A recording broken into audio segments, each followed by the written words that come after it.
If you like our video, click the subscribe button to subscribe to our channel and get easy access to new content.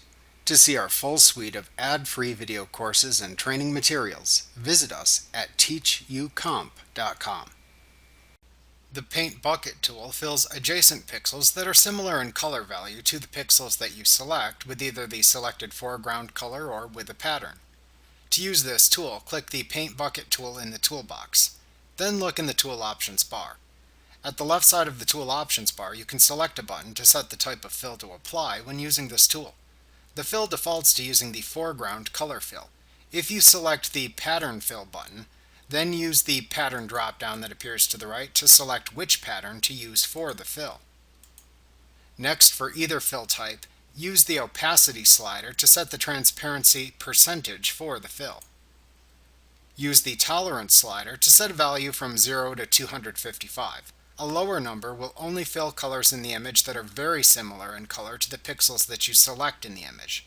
A higher number will select a broader range of similarly colored pixels in the image. Use the Mode drop-down to select which blending mode you want to use for the fill. In the next section to the right, if the All Layers checkbox is checked, the fill will affect the color selected in all of the layers. If unchecked, it will fill pixels in the currently selected layer only. To ensure the fill you make has smoother curves versus jagged ones when applied, check the Anti-Aliasing checkbox. To select only pixels within the tolerance range specified that are adjacent to the pixels that you click, check the Contiguous checkbox.